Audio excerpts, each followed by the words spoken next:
స్తోత్ర. దేవునికి మహిమ కలుగునుగాక.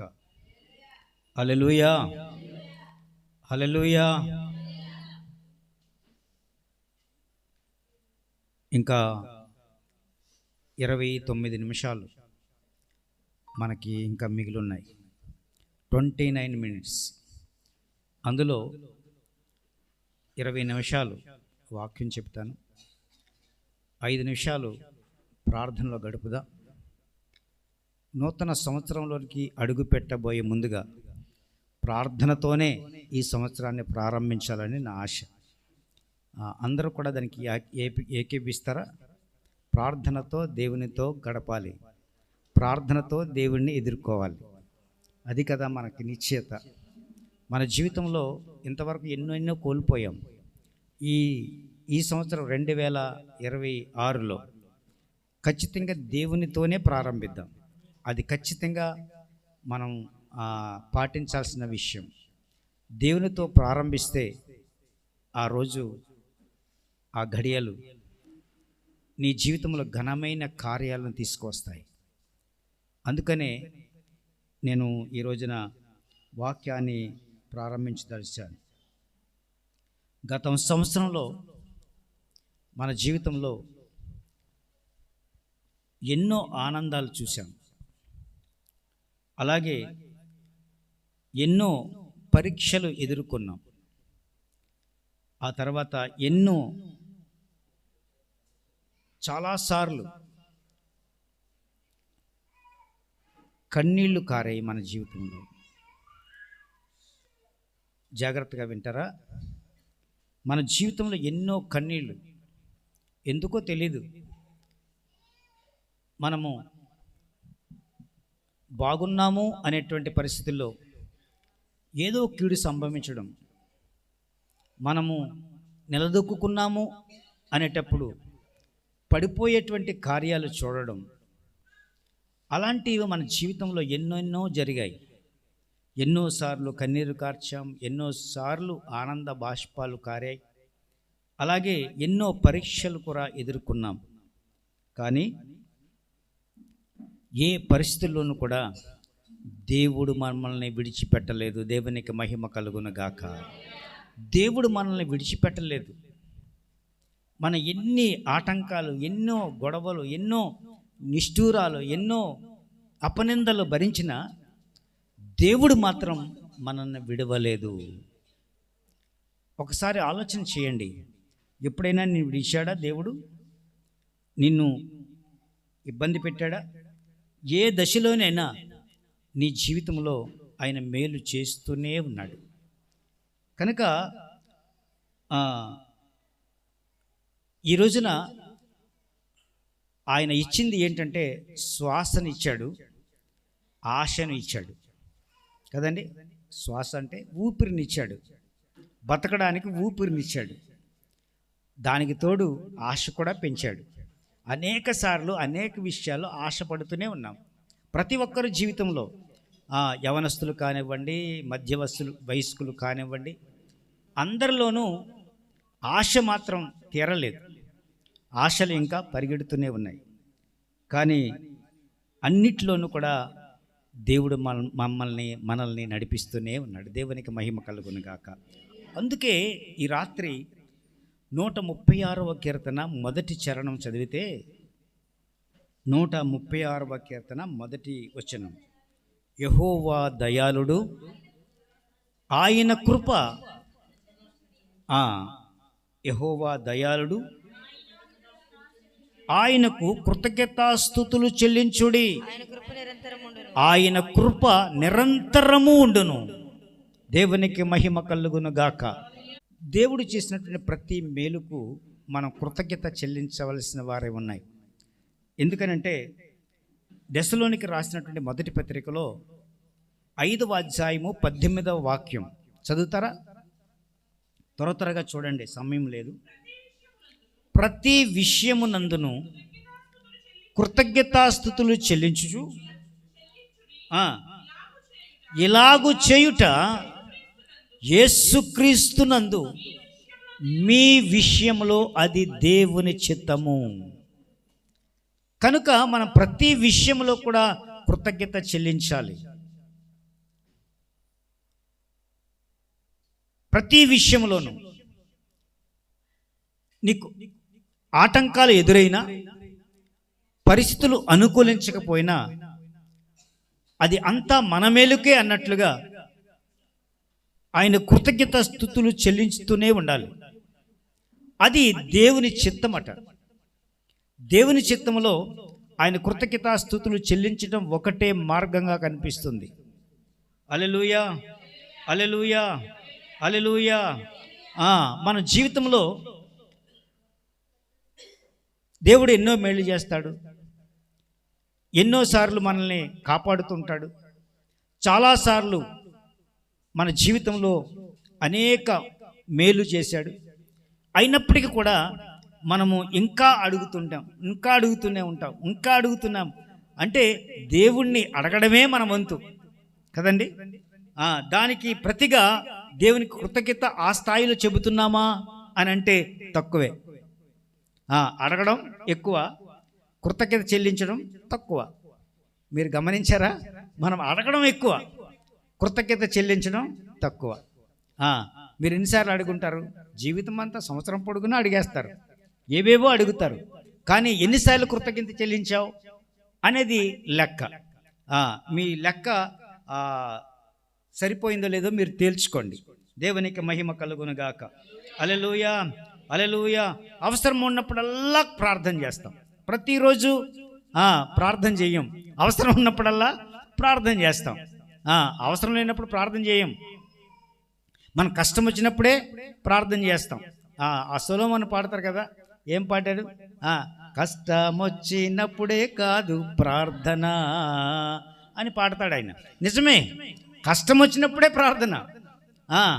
మన జీవితంలో కష్టంతో ఉన్నప్పుడే ఉపవాసం ఉంటాం, కష్టం వచ్చినప్పుడే ఉపవాసం, కష్టం వచ్చినప్పుడే ప్రార్థన. కానీ ప్రతి విషయంలో కూడా ఆయన కృతజ్ఞత చెల్లించడం అవసరం. ఆయన కృతజ్ఞత చెల్లిస్తూనే ఉండాలి. కృతజ్ఞత చెల్లించకపోతే మనం తప్పు చేసిన వారం అవుతాం. దేవుడు ఎన్నో మేలు చేస్తున్నాడు. ఈ సంవత్సరంలో ఎన్నో మేలు చేశాడు. మళ్ళీ సంవత్సరంలో కూడా 2026లో కూడా మిమ్మల్ని అందరినీ కూడా ఆయన రాంబాబు గారేది ఈరోజు ఎంత ఇంపార్టెంటో తెలుసా? ఈ సంవత్సరాన్ని, పాత సంవత్సరాన్ని విడిచిపెట్టి కొత్త సంవత్సరంలో అడుగు పెట్టబోతున్నటువంటి రోజు. సంఘ పెద్దగా ఉన్నటువంటి వ్యక్తులు ఈరోజు లేకపోవడం నాకు దుఃఖం పుట్టిస్తుంది. మరొకసారి చెప్తున్నాను, సంఘమంతటికి చెప్తున్నాను, మీ సేవకుడిని దుఃఖపరచొద్దు, వద్దు. అది మీకు క్షేమం కాదు. దేవునికి మహిమ కలుగునుగాక. హల్లెలూయా, హల్లెలూయా.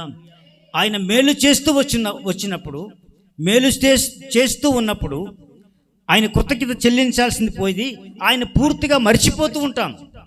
మనకు అన్నీ సమకూరితే దేవుడు అక్కర్లేదు. కష్టం వచ్చినప్పుడే ఆయన దగ్గరికి వస్తాం, నష్టం వచ్చినప్పుడే ఆయన దగ్గరికి వస్తాం, ఉపవాసాలు ఉంటాం, ఎక్కడెక్కడికో ప్రార్థనలకు వెళుతుంటాం. కానీ నీ జీవితం అంతా సాఫీగా వెళితే దేవుడిని నీకు అక్కర్లేదు, దేవుడిది అక్కర్లేదు. దేవునికి మహిమ కలుగునుగాక. హల్లెలూయా. దేవుడు మన జీవితంలో చేసిన కార్యాలను జ్ఞాపకం చేసుకోవడం సముచితం. ఆయన కృతజ్ఞత అంటే ఏమిటో మనకి తెలిసి ఉండాలి. కృతజ్ఞత చెల్లించడం అంటే ఏంటో తెలిసి ఉండాలి. ఒకసారి కీర్తనకారుడు రాస్తున్నాడు, 102వ కీర్తన 3వ చరణం, 102వ కీర్తన 103వ కీర్తన 2వ వచనం. నా ప్రాణమా యెహోవాను సన్నుతించుము, ఆయన చేసిన ఉపకారములలో దేనిని మరవకుము. ఆయన చేసిన ఉపకారములలో దేనిని మరవద్దు. జాగ్రత్త. మరొకసారి హెచ్చరిస్తున్నాను, నీకెన్నెన్నో మేలు చేస్తున్నాడు దేవుడు. ప్రతి మేలుకు కృతజ్ఞత చెల్లించాల్సిన నీవు ఆయన్ని విడనాడుతూ ఉన్నావు, ఆయన మర్చిపోతూ ఉన్నావు, కృతజ్ఞత చెల్లించకుండా ఉంటున్నావు. అది నీ జీవితానికి శాపం. ఈ చివరి గడిలో నువ్వు ఏ స్థితిలో ఉన్నా దేవునికి కృతజ్ఞత చెల్లించడంలో ముందుండాలి. దేవునికి కృతజ్ఞత పూర్వకంగా మనవులు చెల్లించడం ఎంతో ప్రాముఖ్యం. కృతజ్ఞత ఎందుకు చెల్లించాలి? మొదటి దశలోకి రాసిన పత్రిక 5వ అధ్యాయం 8వ వచనం. ఎందుకు కృతజ్ఞత చెల్లించాలి? మనము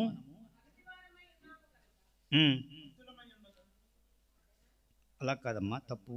5:18 మొదటి, ప్రతి విషయమునందు కృతజ్ఞతాస్తుతులు చెల్లించుడి, ఎలాగు చేయుట యేసుక్రీస్తునందు మీ విషయములో దేవుని చిత్తము. ప్రతి విషయంలో ఆ కృతజ్ఞతాస్తుతులు చెల్లించడం ఎలాగు చేయుట యేసుక్రీస్తునందు మీ విషయంలో అది దేవుని చిత్తము. దేవుని చిత్తానికి విరుద్ధంగా మీరు ప్రవర్తించకూడదు. దేవునికి మహిమ కలుగునుగాక. ఏ కష్టమైనా, ఏ నష్టమైనా, పరిస్థితి బాగున్నా బాగోకపోయినా దేవుడు మారడు. దేవుడు మార్పు లేనివాడు. అందుకే నువ్వు కృతజ్ఞత చెల్లించాల్సిన అవసరం ఉన్నది. యోబు అంటాడు కదా, యెహోవా ఇచ్చెను, యెహోవా తీసుకొనను, యెహోవా నామమునకే మహిమ కలుగునుగాక. పోయినా వచ్చినా, ఏది జరిగినా యెహోవా ఇచ్చెను, యెహోవా తీసుకొనెను, యెహోవా నామమునకే మహిమ కలుగునుగాక. యోబు మనకు ప్రధానమైనటువంటి సూత్రధారి, ప్రధానమైనటువంటి వక్త, ఇక్కడ ప్రధానమైనటువంటి భూమిక పోషిస్తున్నాడు. అతని జీవితంలో ఎన్నెన్నో నష్టాలు, కష్టాలు అనుభవించినటువంటి మీదట ఆయన చెబుతున్నటువంటి మాట ఏమిటంటే, యెహోవా ఇచ్చెను, యెహోవా తీసుకునెను, యెహోవా నామమునకే మహిమ కలుగునుగాక. హల్లెలూయా, హల్లెలూయా, హల్లెలూయా, హల్లెలూయా. చూడండి,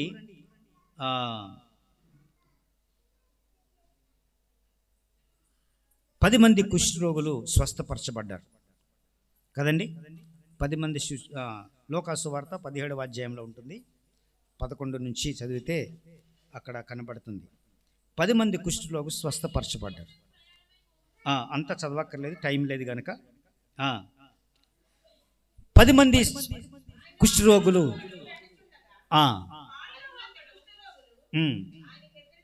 ఎదురుగా వచ్చి, ప్రభువా కరుణించి మేము కేకలు పెట్టారు. యేసు ప్రభు వారిని కరుణించాడు, స్వస్థపరచబడ్డారు. స్వస్థపరచబడిన తర్వాత వారిలో ఒకడు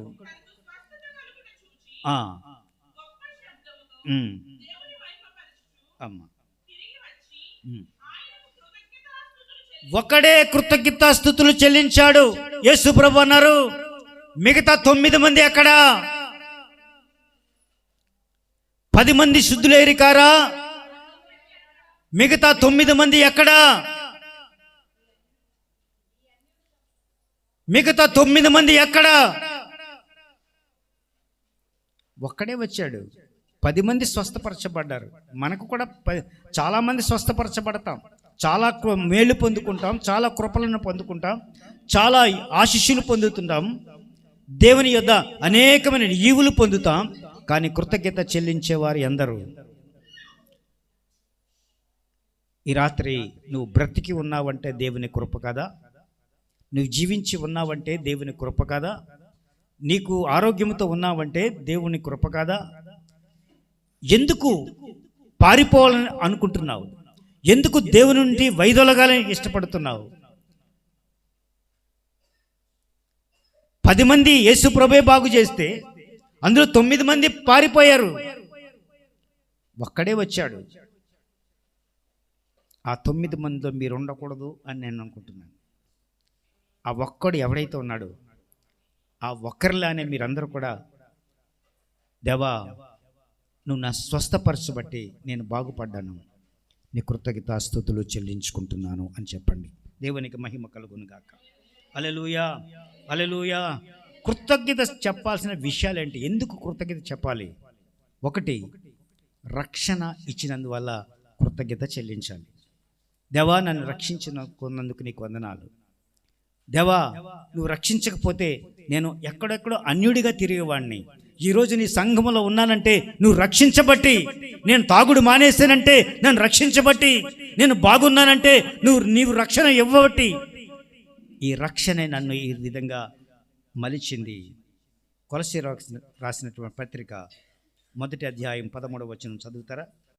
ఆయన మనలను అంధకార సంబంధమైన అధికారములో నుండి మనల్ని విడుదల కలగజేసి, అంధకార సంబంధములో ఉన్నటువంటి మనల్ని ఆయన రక్షించాడు. అందుకే ఆయనకు కృతజ్ఞత చెప్పాలి. రెండవ విషయం, కష్టాలలో ఆయనకు కృతజ్ఞత చెల్లించాలి. చూడండి, విలాప వాక్యములు 3వ అధ్యాయము 22వ వచనం చదువు. యెహోవా కృపగలవాడు, ఆయన వాత్సల్యము ఎడతెగక నిలుచున్నది కనుక మనము నిర్మూలము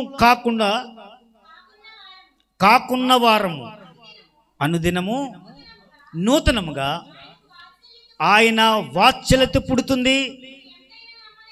దేవా నువ్వు ఎంతైనా నమ్మదగిన దేవుడవు. అనుదినము నీకు కొత్త వాత్సల్యత పుడుతుంది, నూతన ప్రేమ పుడుతుంది నీలో. నేను ఎప్పుడు నశించిపోయేవాడను, కానీ నేను రక్షించుకున్నావు, నాకు కృపను పంచుతున్నావు. చివరి మాట చదవండి, దాని ముందమ్మా. అనుదినము నూతనముగా ఆయనకు వాత్సల్యత పుట్టుచున్నది, అందుకే ఆయనకు కృతజ్ఞతాస్తుతులు చెల్లించాలి. చివరిగా ఒక మాట చెబుతాను, ప్రతిరోజు కూడా ఆయన కృపకు నువ్వు స్తుతులు చెల్లించాలి, ఆయన కృతజ్ఞత చెల్లించాలి. ఏంటి ఆయన కృతజ్ఞత చెల్లించాలి? ఏమని చెల్లించాలి అంటే, ఎందుకు చెల్లించాలి అంటే, ఒకటి నీకు శ్వాసనిచ్చినందుకు, అంటే ఊపిరినిచ్చినందుకు. నీ ఊపిరి ఇంకా నిలబడే ఉంది, నీ ఊపిరి పోలేదు, జీవము కలిగి జీవిస్తున్నావు. నీ ఊపిరిని బట్టి నువ్వు ఆయన కృతజ్ఞతాస్తుతులు చెల్లించాలి. థ్యాంక్స్ ప్రభు అని చెప్పండి ఒకసారి. నీకు ఆరోగ్యం ఇచ్చినందుకు థ్యాంక్స్ ప్రభు అని చెప్పండి. నీకు ఆహారం ఇచ్చినందుకు థ్యాంక్స్ ప్రభు అని చెప్పండి. నీకు శాంతినిచ్చినందుకు కృతజ్ఞతాస్తుతులు చెల్లించాలి. దేవునికి మహిమ కలుగును కాక. మనశ్శాంతిగా ఎంతమందికి మనశ్శాంతి లేదు? ఈ లోకములో ఉన్నటువంటి ప్రతి ఒక్కరికి మనశ్శాంతి ఉంటుంది అనుకుంటారా? లేదు లేదు. నీకు శాంతినిస్తే అది మహాకృప. దేవునికి మహిమ కలుగును గాక. ఇవన్నీ కూడా సహజం కాదు, అందరికీ వచ్చేవో కాదు. ఎంతోమందికి ఆహారం లేదు, ఎంతోమందికి ఆరోగ్యం లేదు, ఎంతోమందికి శ్వాస లేదు. చాలామంది మన ముందే ప్రాణాలు పోయాయి. నీకు శ్వాసనిచ్చినందుకు, ఆరోగ్యం ఇచ్చినందుకు, నీకు ఆహారం ఇచ్చినందుకు, నీకు శాంతినిచ్చినందుకు ఆయన కృతజ్ఞతాస్తుతులు చెల్లించాలి. హల్లెలూయా, హల్లెలూయా, హల్లెలూయా.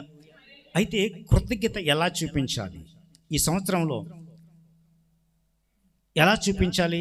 నువ్వు ఎలా చూపించావు? ఎంతవరకు చూపించలేదా? అయితే ఎలా చూపించాలో చెబుతున్నాను. 51వ కీర్తన 15వ వచనం. 51వ కీర్తన 15వ వచనం. ప్రభు